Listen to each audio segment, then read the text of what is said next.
Comenzamos a revisar la histología del sistema respiratorio dentro de nuestro curso de histología de sistemas para el programa de odontología en la Universidad del Valle.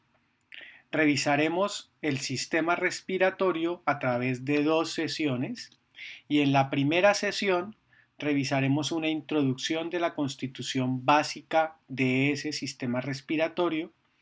Revisaremos la constitución del epitelio respiratorio y posteriormente la constitución histológica de la vía aérea superior, pasando por la cavidad nasal, la nasofaringe y culminando con la laringe. Los siguientes componentes se evaluarán en la segunda sesión de histología de sistemas.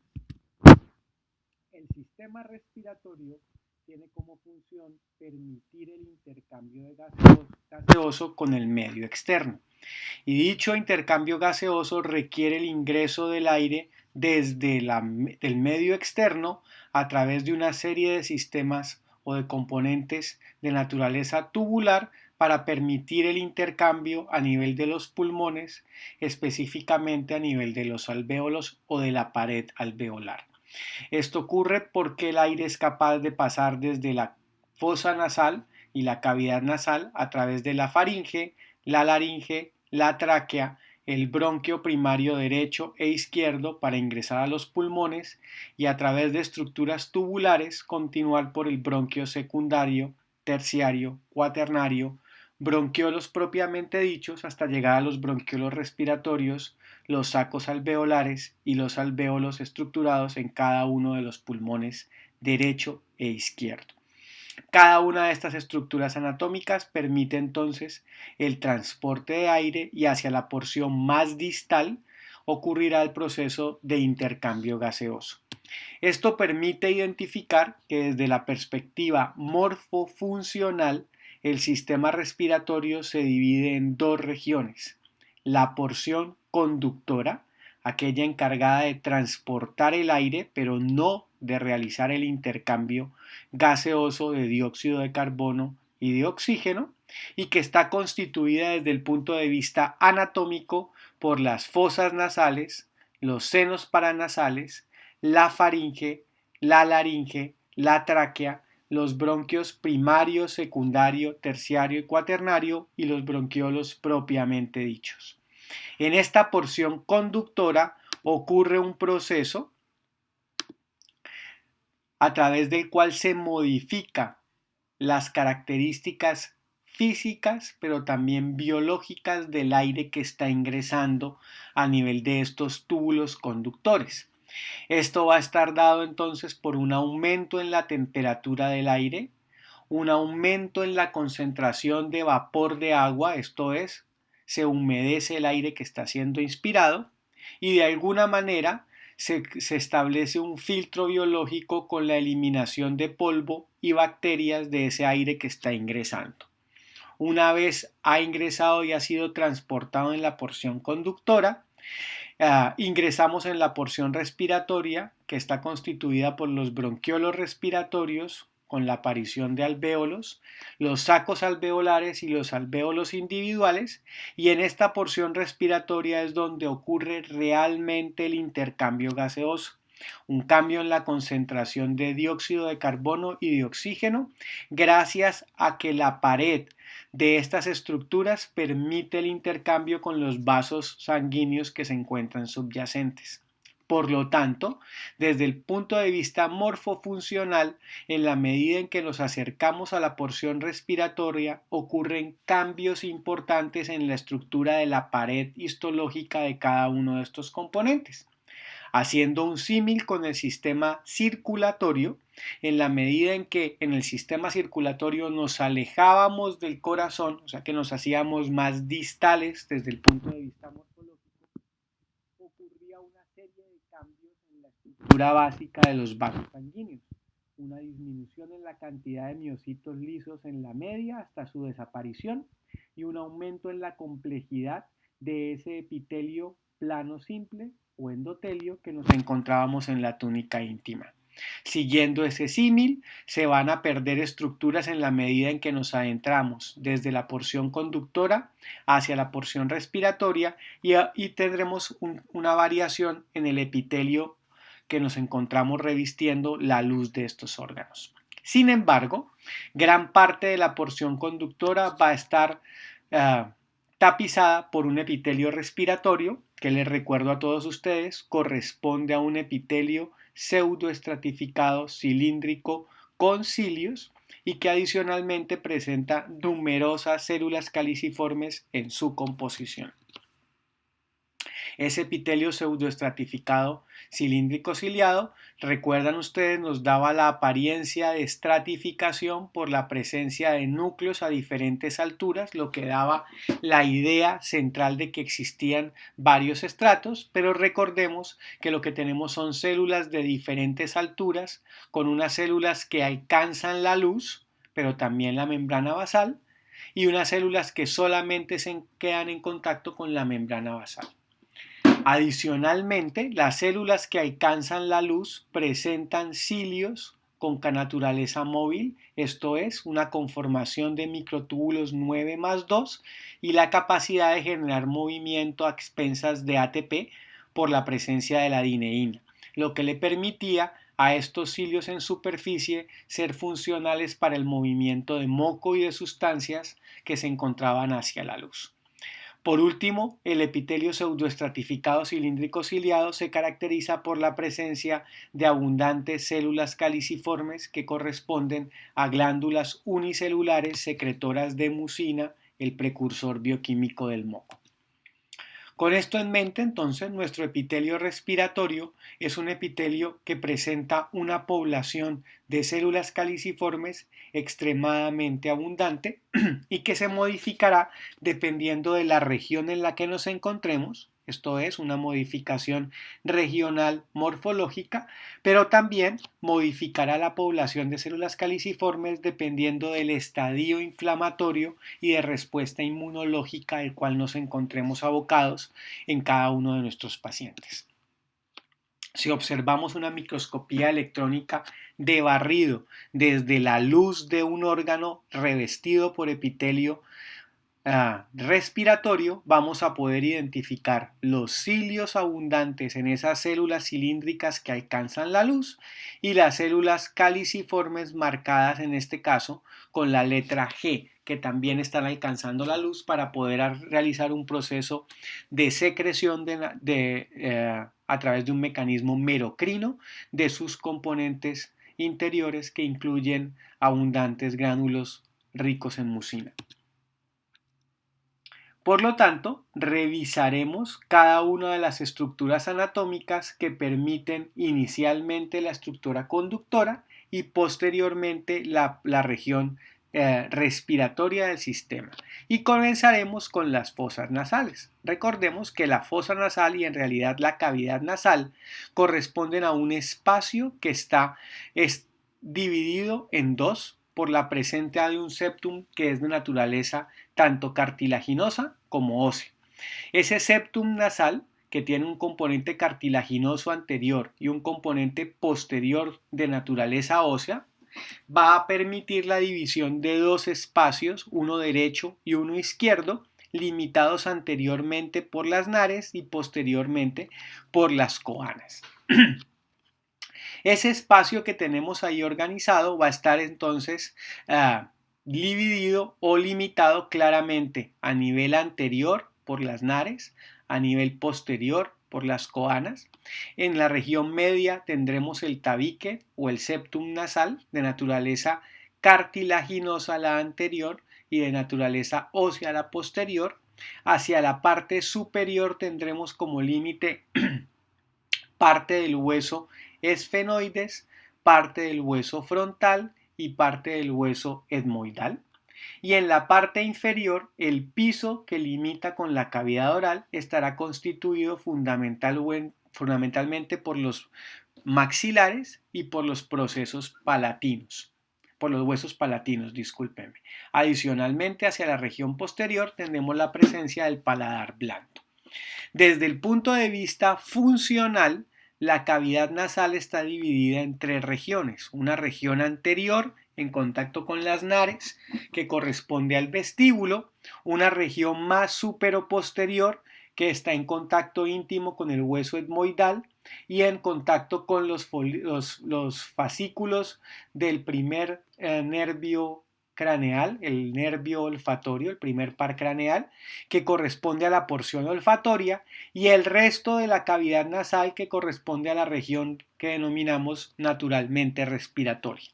Vamos a revisar las características histológicas de cada una de estas regiones. La primera región corresponde a la región de interfase con el medio externo, que denominamos el vestíbulo nasal. Esta región se caracteriza por presentar un proceso de invaginación del epitelio que tenemos revistiendo el medio externo, esto es, la piel, y por lo tanto esta zona del vestíbulo va a presentar una estructura histológica similar al de una piel delgada.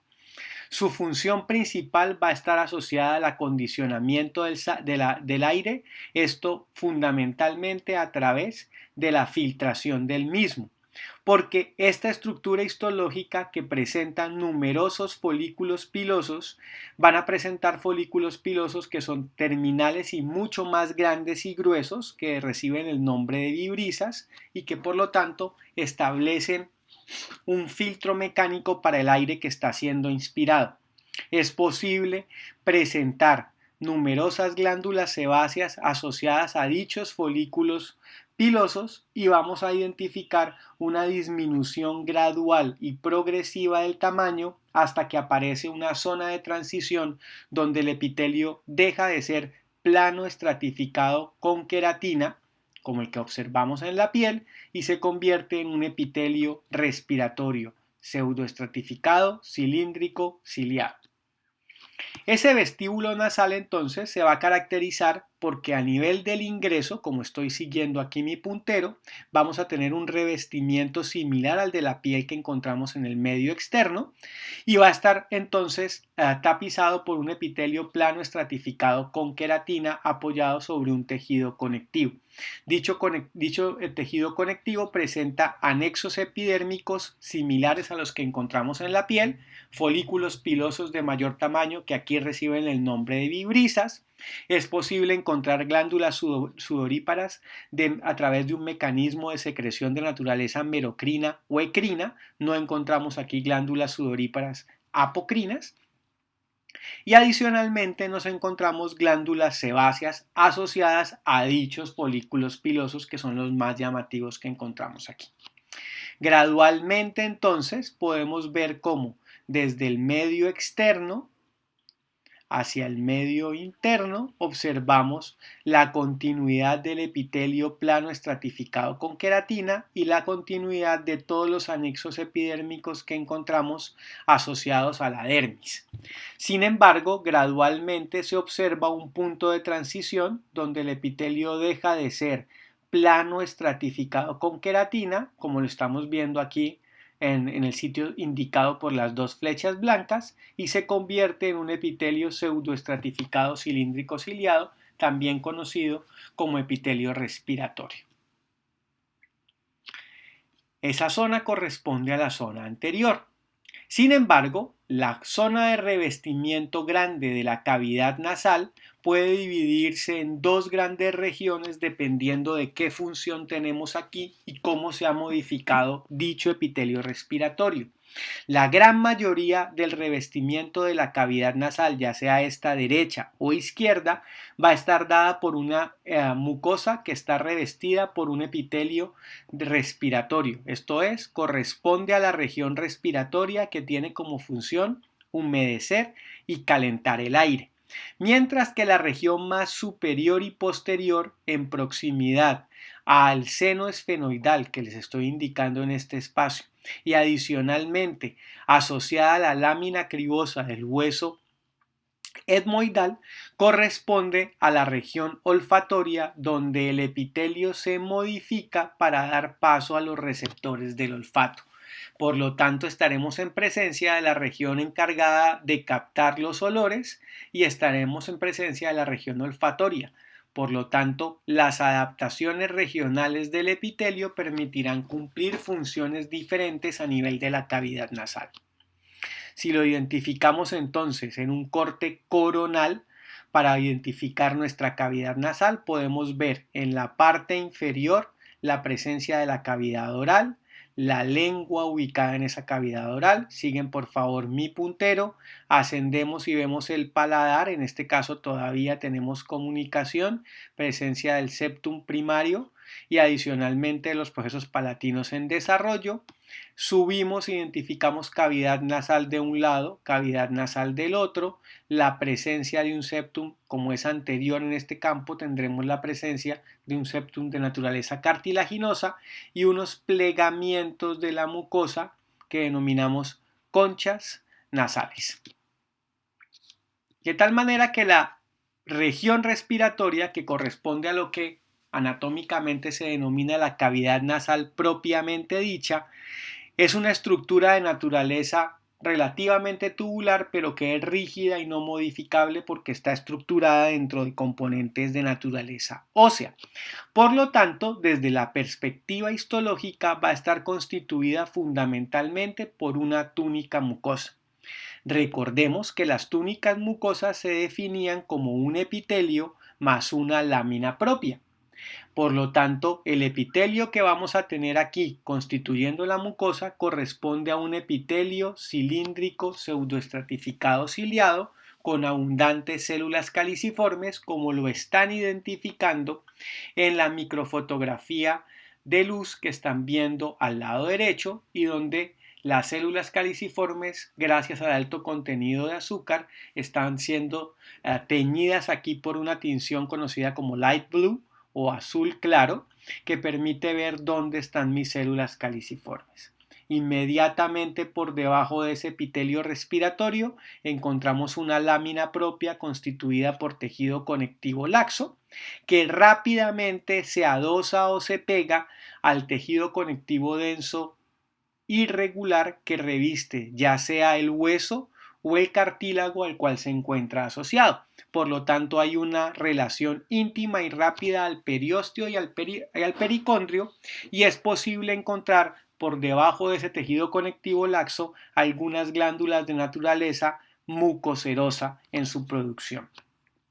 Dependiendo del sitio donde nos encontremos en la cavidad nasal, podemos encontrar grandes cantidades de sinusoides venosos que adquieren una conformación cavernosa, que explican la rica vascularización que presenta esta mucosa y que es muy importante para poder cumplir su función. Si nos centramos en el primer componente de esta túnica mucosa, que es el epitelio, nos daremos cuenta que el epitelio a nivel de la cavidad nasal va a estar constituido por 4 tipos celulares básicos. Unas células cilíndricas que se extienden desde la membrana basal hacia la luz y que se caracterizan por presentar cilios en su superficie. Unas células caliciformes que, recuerdan ustedes, presentan forma de copa, son anchas en la región media, angostas en apical y en basal y se encuentran polarizadas, y unas células hacia el componente basal, unas que funcionan como células madre o como células con potencial de replicación y de diferenciación, que denominamos células basales, y unas células que denominaremos granulosas, que presentan gránulos de secreción que se dan no hacia la luz sino hacia el tejido conectivo, o sea que su mecanismo de secreción es más parecido a un mecanismo de secreción endocrino. Si lo vemos en un esquema al lado izquierdo y en una micrografía tomada con una tinción por hematoxilina eosina, identificamos nuestras células ciliadas, identificamos nuestras células caliciformes, y hacia el componente basal identificamos células que nunca alcanzan la luz y que presentan una conformación más parecida al de una célula triangular o al de una célula cúbica baja. Comencemos revisando cada una de las células que tenemos en ese epitelio respiratorio. Normalmente una célula ciliada, que es una célula cilíndrica, es una célula que aproximadamente tiene 5 micras de alto, puede tener variaciones regionales dependiendo de dónde se encuentra, pero lo más importante es que presentan 200 cilios por célula aproximadamente. Esos 200 cilios por célula se encuentran asociados a un mecanismo que les permite el movimiento, esto dado fundamentalmente por un axonema constituido por 9 diadas de túbulos A y B asociadas a dos túbulos centrales en una distribución que anteriormente denominamos distribución 9+2, que le permite el movimiento. Cada uno de los cilios está anclado a un cuerpo basal formando una estructura llamada el kinetosoma, lo que me permitiría inducir que si esta célula tiene 200 cilios, pues va a tener 200 centriolos, que corresponden a 200 cuerpos basales. ¿Listo? Si lo observo en microscopía electrónica de transmisión, puedo ver el cilio ubicado o anclado a través de un cuerpo basal que corresponde a un centriolo y extendiéndose gradualmente. Si lo vemos en corte transversal, este tiene una conformación de microtúbulos 9+2 y esos cilios se extienden hacia la luz para tapizar y movilizar, gracias a la capacidad de desplazamiento de estos cilios, todos los materiales que se encuentran en la superficie.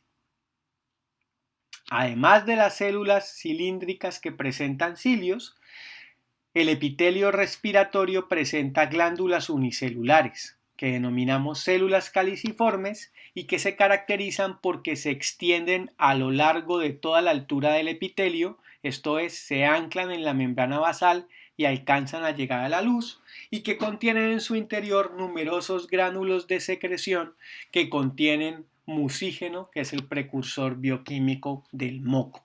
Estos gránulos de secreción van a ser liberados de manera constante, pero también de manera inducida al medio externo para permitir que posteriormente, ubicados en el medio externo, la mucina que se encuentra aquí se desempaque y se hidrate para aumentar aproximadamente hasta 200 veces su volumen y constituir el moco que todos conocemos.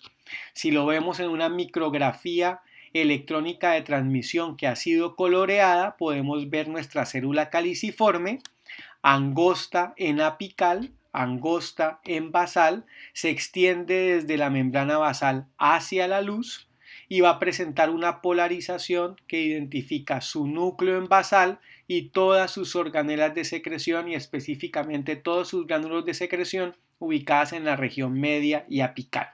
Esta célula, al estar constantemente en un proceso de secreción, se caracteriza por presentar abundantes microvellosidades hacia la luz.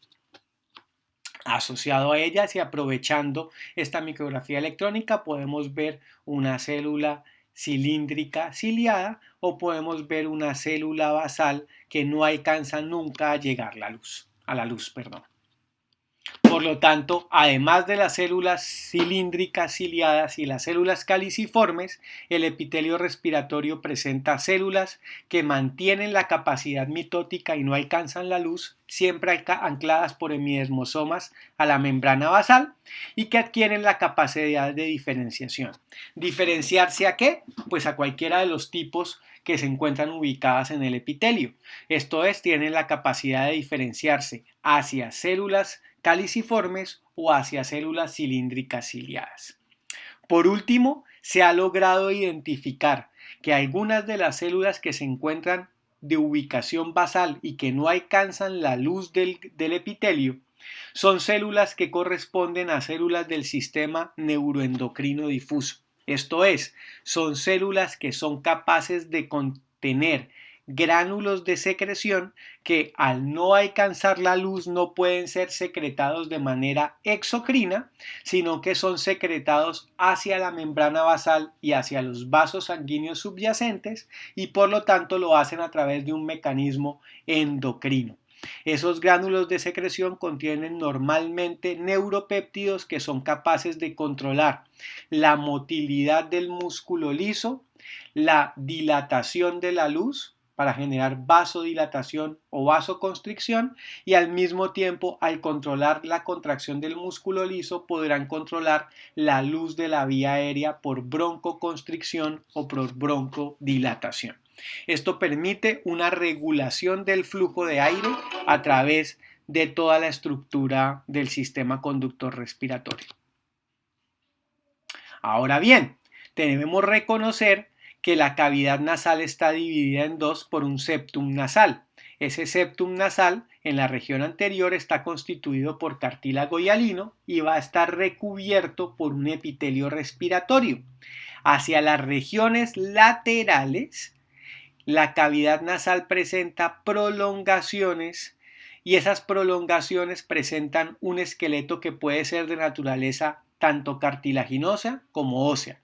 Esas prolongaciones reciben el nombre de turbinas o conchas nasales y son dos pares inferiores, dos pares medios y dos pares superiores, ubicadas al lado derecho y al lado izquierdo, como lo podemos observar en este corte de un feto humano hecho de manera coronal y que me permite identificar la cavidad oral, la lengua. Doctores, ustedes que se encuentran viendo odontogénesis con el doctor Mejía, podrán ver los órganos dentales desarrollándose aquí en diferentes estadios, la mandíbula en desarrollo a nivel lateral. Podemos observar el paladar ya completamente estructurado, como recordarán ustedes ocurre alrededor de la séptima y octava semana de vida intrauterina, y posteriormente la cavidad nasal dividida en dos por la presencia del septum y los ojos en desarrollo a nivel lateral. Muy bien, estas conchas nasales que tenemos aquí presentan en su constitución en las inferiores tejido óseo y en la parte media y superior tejido cartilaginoso. Estas están recubiertas por una mucosa que tiene epitelio pseudoestratificado cilíndrico ciliado, epitelio de naturaleza respiratoria, y que cuentan con una abundante lámina propia de grosor diferencial que está altamente vascularizada.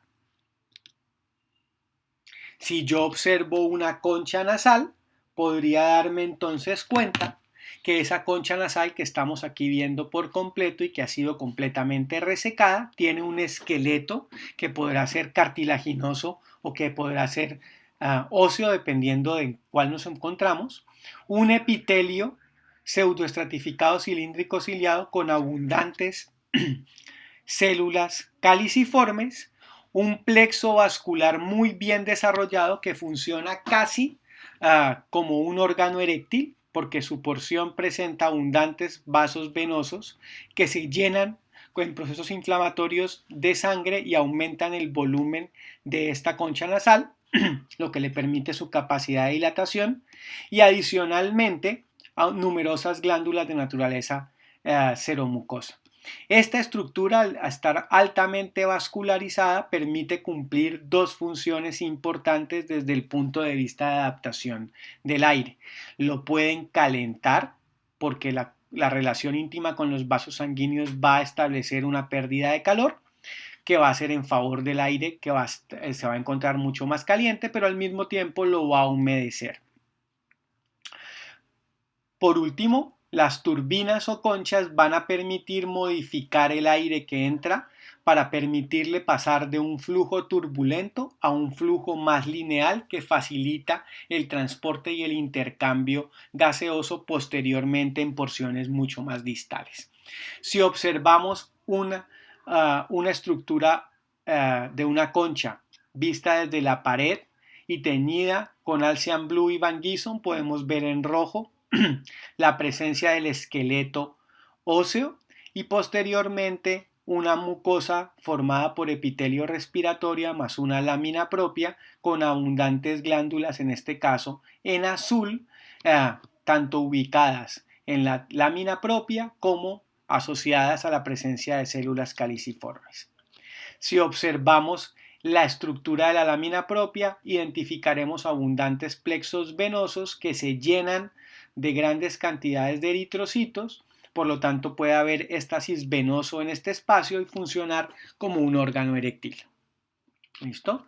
Si lo logramos observar completamente vacío, vemos el componente venular muy bien estructurado a nivel de la lámina propia, lo que hace que funcione de manera similar a lo que observábamos en la estructura del seno cavernoso que se encuentra ubicado en el pene, en los cuerpos cavernosos. Si nos movemos hacia la región más superior y posterior, entraremos en contacto con la zona olfatoria, que es una zona muy pequeña de aproximadamente 2 centímetros cuadrados de área, ubicada en la porción superior del tabique y cercana a la concha superior, en contacto íntimo con el hueso etmoidal y que va a estar en vivo, caracterizada por un color amarillo. Post-mortem ese se pierde y va a estar revestida por un epitelio especial que es en realidad una adaptación del epitelio respiratorio, que denominamos el epitelio olfatorio, constituido por dos tipos celulares que hasta el momento no habíamos mencionado, las células olfatorias y las células de sostén.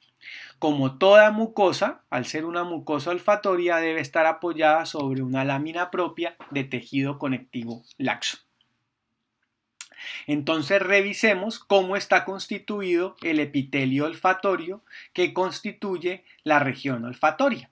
Ese epitelio olfatorio es una adaptación del epitelio pseudoestratificado cilíndrico ciliado que le permita funcionar con neuronas receptoras que toman adaptación de neuronas bipolares, que denominamos células olfatorias. Si lo observamos aquí, doctores, síganme en esta fotografía tomada del libro de Jenneser. Podemos identificar la luz, aquí donde estoy colocando mi puntero, y hacia la parte superior el componente más basal que va a estar en contacto con el bulbo olfatorio. Podemos identificar que esta célula que tenemos aquí en rosado funciona como una neurona bipolar, por lo que esta región funcionaría como el equivalente a una dendrita, mientras esta región que tenemos aquí funciona como el equivalente a una axón. Hacia la región equivalente a la dendrita se va a formar, hacia apical, una vesícula olfatoria, que es un engrosamiento de esta estructura, y a partir de esa vesícula olfatoria se formarán de 10 a 23 cilios no móviles. Les recuerdo a todos que un cilio no móvil es un cilio con conformación de microtúbulos 9 más 0, y ese cilio no móvil, a pesar de que no presenta movimiento, es un cilio importante porque permite cumplir otras funciones. En sus paredes encontraremos proteínas unidoras o que unen olores, en inglés Odor Binding Proteins, y estas proteínas unidoras de olores se encuentran asociadas a canales de calcio que permiten modificar las concentraciones de calcio intracelular y generar potenciales de acción. Si observamos una microfotografía electrónica de barrido, podemos observar desde la luz la presencia de numerosos cilios. Estos cilios, a diferencia de los que encontrábamos en el epitelio respiratorio, carecen de capacidad de movimiento y su función es principalmente sensitiva para permitir el olfato. Estas células que tenemos aquí, que tenemos ubicadas en este esquema tomado de la revista Nature, corresponden a células olfatorias que presentan un bulbo a partir del cual se establecen la presencia de cilios no móviles. Este ejemplo que están viendo aquí determinó que cuando se generaban electrodos en el interior de la célula y se liberaba un odorante, una sustancia que genere olor a través de una pipeta y se liberaba en esos cilios no móviles de conformación 9 más 0, inmediatamente se generaba una despolarización que activaba un potencial de acción en esta célula que actúa como una neurona bipolar. Cuando ese mismo odorante era liberado cerca del cuerpo, esto no ocurría, lo que permitió la identificación de las proteínas unidoras de olor a nivel de los cilios, que les permite a cada uno de ustedes identificar los olores. Esa célula que yo tengo ahí, esa célula olfatoria, expresa o continúa formando un componente que se dirige hacia el componente basal y que funciona como un axón que se dirige hacia el sistema nervioso central, penetra la lámina propia, atraviesa la lámina cribosa, se une con otros fascículos provenientes de otras células olfatorias y comienzan a formar filetes nerviosos que se fusionan para dar origen al bulbo olfatorio y a dar origen al primer par craneal. Sin embargo, estas células que tenemos aquí, que funcionan como neuronas bipolares, son de origen neuroepitelial. ¿Qué significa esto? Que son capaces de regenerarse y son capaces de regenerarse a partir de células basales como las que estoy identificando en este momento con mi puntero. Por lo tanto, estas células tienen un promedio de vida de 1 mes y lo puse en rojo para todos ustedes. Presentan capacidad de regeneración a pesar de comportarse de naturaleza neuronal. Su origen es neuroepitelial. Muy bien, estas son capaces entonces de captar los odorantes que tenemos en el medio externo a través de sus cilios no móviles, transportarlos por su dendrita a través de una forma de comunicación mediada por un potencial de acción, convertirlo o transportarlo a través de su acción y convertirse posteriormente en filetes nerviosos del primer par craneal. De aquí en adelante, esto ocurrirá a nivel del sistema nervioso central y hace parte de lo que revisan en neuroanatomía y no hace parte del componente que desarrollamos en la Universidad del Valle a través de histología. Muy bien. Además de las células olfatorias que actúan como neuronas bipolares y que en este esquema están en rosado, es posible identificar un conjunto de células que están encargadas de dar sostén. Esas células que tengo encargadas de dar sostén corresponden a células ciliadas que están ubicadas entre una olfatoria y otra olfatoria y se van a encargar de darles tanto sostén como nutrición como aislamiento del medio externo. Ubicado hacia basal, nos vamos a encontrar unas células más pequeñas de núcleo redondeado y morfología piramidal o triangular vista en 2 dimensiones, que mantienen capacidad de mitosis y de diferenciación. ¿Se diferencian hacia qué? Pues se diferencian hacia células olfatorias o se diferencian hacia células de sostén. Estas células de sostén que yo tengo aquí presentan cilios muy pequeños y en algunos casos pueden llegar a presentar microvellosidades. Las células de sostén tienen la peculiaridad de dar el sostén estructural y metabólico a las células olfatorias. Pero adicionalmente, algunas de estas células de sostén presentan la capacidad de establecer contacto con el quinto par craneal, esto es, algunas de ellas establecen una sinapsis especializada entre una célula epitelial y un componente nervioso y son responsables de la sensación del paso de aire, esa sensación que ustedes sienten cuando están respirando o no. Es muy importante tener esto en cuenta como odontólogos cuando estemos realizando una técnica de bloqueo del nervio infraorbitario que se encuentra aquí anatómicamente ubicado el foramen infraorbitario y que va a estar encargado de darnos la sensibilidad del labio superior, de las alas de la nariz y de parte de la cavidad nasal en su región externa, porque al realizar esta técnica de bloqueo que revisarán ustedes a nivel de cirugía, específicamente cuando estén viendo anestesia, lo podrán hacer a través de vía intraoral o de vía extraoral y si esa anestesia se da lo suficientemente profunda, su paciente puede tener la sensación de que ya no está respirando simplemente porque perdió la capacidad de sensación de paso de aire que está asociada, disculpen, me devuelvo, a esta interrelación entre las células de sostén del componente olfatorio con el quinto par craneal. Muy bien. Las células basal, que están ahí acomodadas, también se caracterizan por funcionar como células de reserva, como lo podemos identificar en este esquema. Aquí están en un morado más intenso y tienen la capacidad de hacer mitosis y diferenciación hacia cualquiera de los dos tipos, las de sostén o hacia las células olfatorias. Si lo observamos en un esquema, aquí, Las células 1 son las basales, las 2 son las células olfatorias y las 3 son las células de sostén, y las podemos identificar en esta microscopía de luz que está identificando cada uno de los componentes celulares. Es llamativo cómo hacia la parte interna se observa una invaginación y la conformación de una estructura glandular ubicada en la lámina propia. Porque hacia el interior de la lámina propia vamos a encontrar unas glándulas que se conocen con el nombre de glándulas olfatorias. Esas glándulas olfatorias se caracterizan por ser glándulas tubuloacinares cerosas que conforman una estructura que presenta un conducto que se abre hacia la luz del epitelio, esto es el revestimiento de la zona olfatoria, y presenta en su interior un producto que se conoce con el nombre de lipofuscina, que es responsable del color amarillento y va a estar asociado a la limpieza de las terminaciones nerviosas para liberar los olores pegados a las proteínas unidoras de olor y poder reconocer un olor nuevo.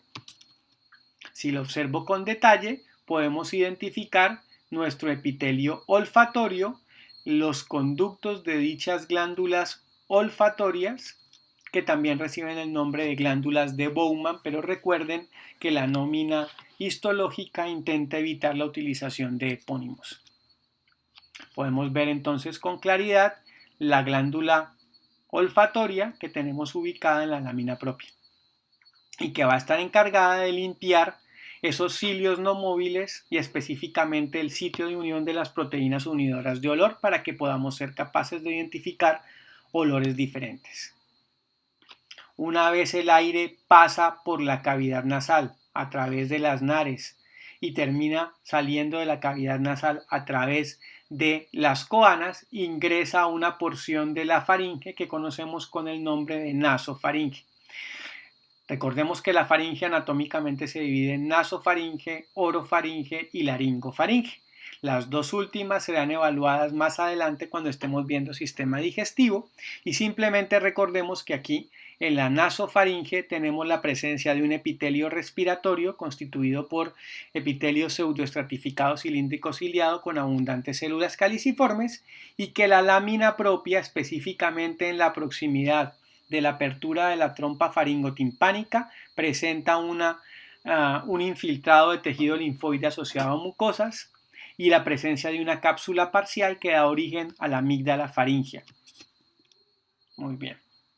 Descendiendo, nos colocaremos en contacto con una estructura tubular de naturaleza muscular, membranosa y cartilaginosa que conocemos con el nombre de laringe, y esa laringe de aproximadamente 4 a 5 centímetros de longitud actúa como un diafragma que es capaz de controlar o de comunicar el paso del esófago que corre posterior y la tráquea que corre anterior, por lo tanto separa la vía digestiva de la vía respiratoria, ya que la faringe actuaba como un componente dual para tanto la vía respiratoria como la vía digestiva.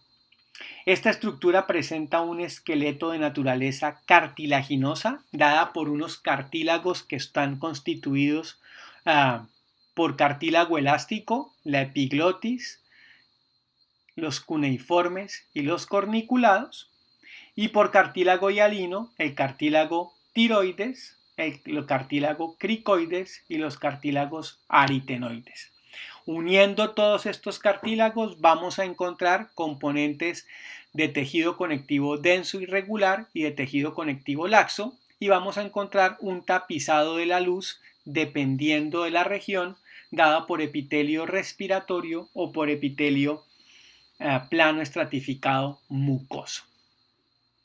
Desde el punto de vista histológico, se reconoce, aquí vemos un corte coronal de la laringe, se reconoce que la laringe presenta dos túnicas, una túnica mucosa y una túnica submucosa.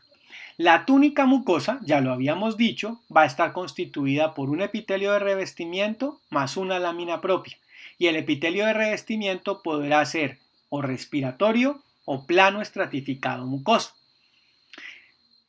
La siguiente túnica se conoce con el nombre de túnica submucosa. Y en esa túnica submucosa vamos a encontrar tejido conectivo laxo, la presencia de glándulas y por lo tanto la túnica submucosa en el sistema respiratorio va a estar definida por la presencia de glándulas.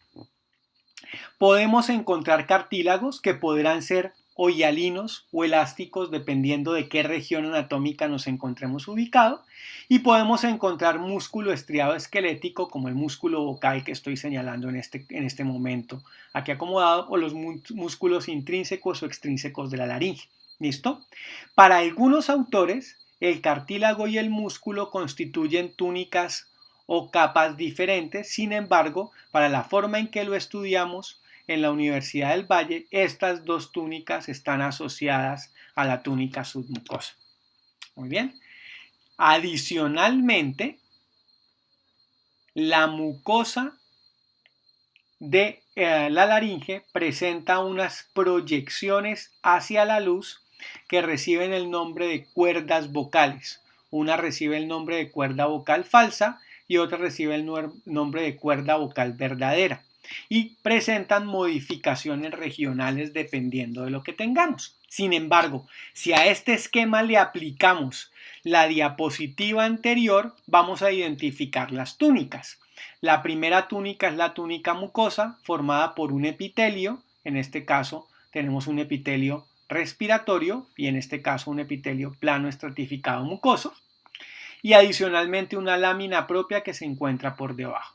Posterior a ella encontramos tejido conectivo laxo, más glándulas, más cartílago y en algunos sitios más músculo, como lo está señalando mi puntero, lo que permitiría identificar la presencia de una túnica submucosa, que es la que permite acabar de estructurar y unir y darle toda la forma tubular a esa laringe.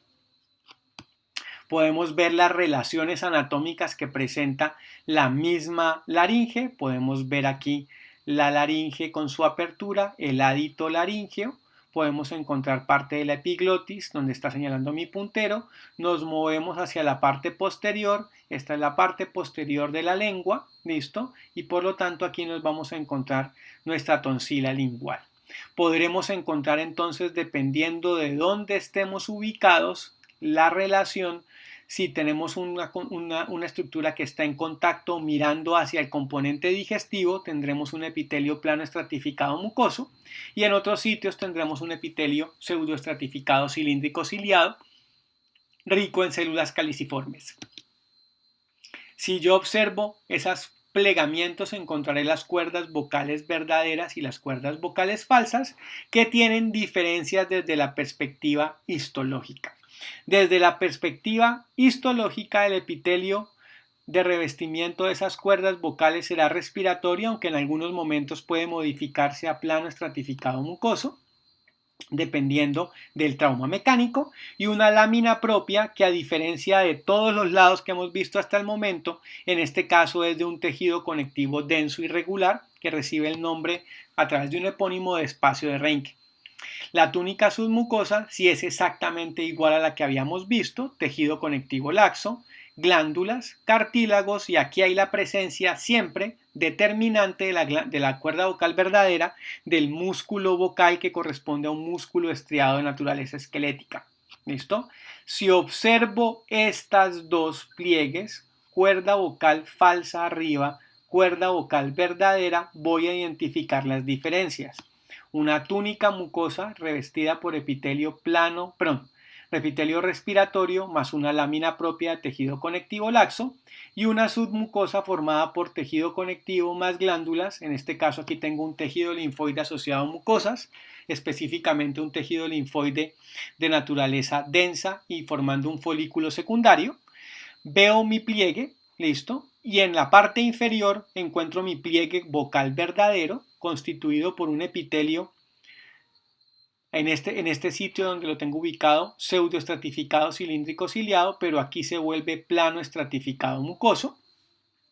Encuentro una lámina propia que justo en la zona central del pliegue es tejido conectivo denso irregular. Inmediatamente por debajo encuentro ya sean glándulas o encuentro músculo. Esa sería la diferencia histológica entre una cuerda vocal verdadera, que se puede mover gracias a este músculo, a una cuerda vocal falsa que carece de movimiento propio y que vibra gracias al aire. Entonces, regresando a mi esquema, identifico mi epitelio pseudoestratificado cilíndrico ciliado más lámina propia en la mucosa de la cuerda vocal falsa y la presencia de abundantes glándulas, mientras que en mi cuerda vocal verdadera en la región del pliegue encuentro plano estratificado mucoso, tejido conectivo denso irregular constituyendo el espacio de Reinke y la presencia de glándulas hacia las regiones laterales y en la región media la presencia de músculo estriado esquelético, constituyendo el músculo vocal. Muy bien. Por lo tanto, mi cuerda vocal falsa carece de capa muscular. Participa en la resonancia porque es capaz de ayudar a la vibración, pero ella no es capaz de cambiar la luz del paso del aire y por lo tanto no participa activamente en la fonación. Si yo los observo desde el punto de vista histológico, es evidente la presencia de músculo en la cuerda vocal verdadera y la ausencia del mismo en la cuerda vocal falsa. Adicionalmente, la presencia de mayor cantidad de glándulas en la cuerda vocal falsa que en la verdadera y podemos tener un epitelio plano estratificado mucoso en la verdadera y un epitelio respiratorio en la falsa y un soporte de lámina propia que es densa en la verdadera y es laxa en la falsa. Estas serían las diferencias que podríamos encontrar entre cuerda vocal falsa y cuerda vocal verdadera. Por hoy damos por terminado nuestro componente de histología del sistema respiratorio y continuaremos en la próxima sesión viendo vía aérea inferior y vía respiratoria.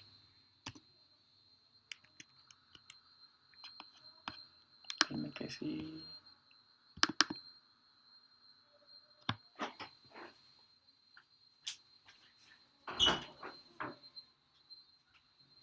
¿Cómo estamos de internet, Alejandro? ¿No tiene nada que hacer? Claro que sí, es atrasarse en ciencias sociales, hijo. Apágame el televisor, mi amor, no está permitido ver televisión hasta que no acabes clases. ¿Ok? Nada, no, no hay ningún problema.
Ay, no.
¿Me puedo comer el postre? ¿El postrecito de...? Si comes ahora, no me comes nada hasta las 12 del día. Claro. Mira la hora que es. Esperemos que sean las 9:30 o las 10. A las 9:30 estoy en clase. A las 10 a las 9:45 acabas clase. Acabas de comerte un banano. Okay. Te comes el postre después. Si no, me estás pidiendo más comida a las 10:30. Okay. ¿Ok?